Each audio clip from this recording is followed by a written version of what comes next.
In the pages of history, we find unforgettable moments when famous leaders spoke their last words before departing this world. These phrases, full of meaning and emotion, reveal a lot about the personality, ideals, and last thoughts of those who left their mark on humanity.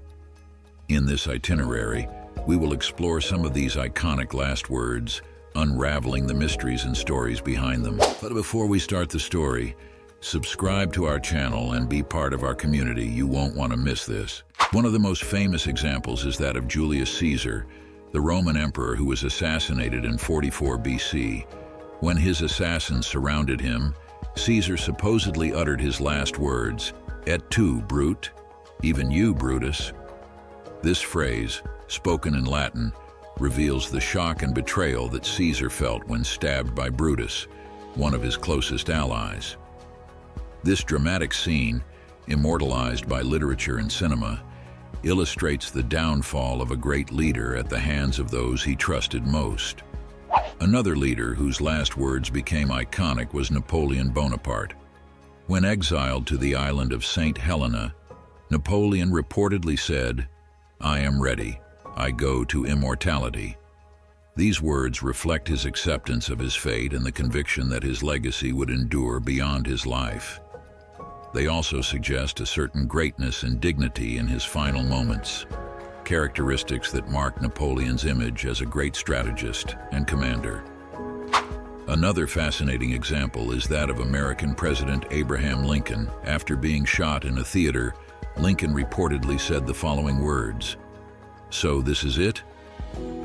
These simple yet impactful last words reveal Lincoln's surprise and shock at his assassination.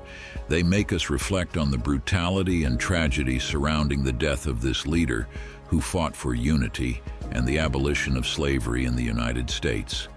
As for Queen Elizabeth I of England, in her final moments, she is said to have uttered, "All my possible successors." This enigmatic phrase suggests the Queen's concern about the succession to the throne, a theme that always troubled her during her reign. It also reflects the complexity of politics and power struggles that marked the end of Elizabeth I's reign. Another leader whose last words became iconic was British Prime Minister Winston Churchill. When asked about his health, Churchill reportedly replied, "I am ready to go. My work here is done." These words reveal Churchill's acceptance of his impending death, as well as his conviction that he had fulfilled his mission to lead Britain during World War II. They convey a sense of duty fulfilled in preparation for departure, marking the end of an era of heroic leadership. As for Che Guevara, the Argentine revolutionary, he is said to have said in his final moments, "Shoot, coward. You are only going to kill a man."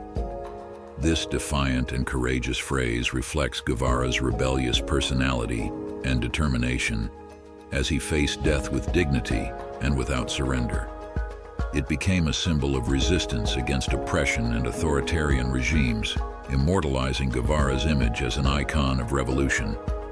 Another notable example is that of Mahatma Gandhi, the pacifist leader of India's independence.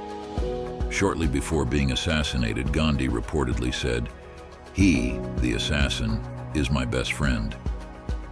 These surprising words reveal Gandhi's forgiveness and compassion, even in the face of his own death. They reflect the essence of his non-violent philosophy and his belief in transformation through love and dialogue, even in the face of violence.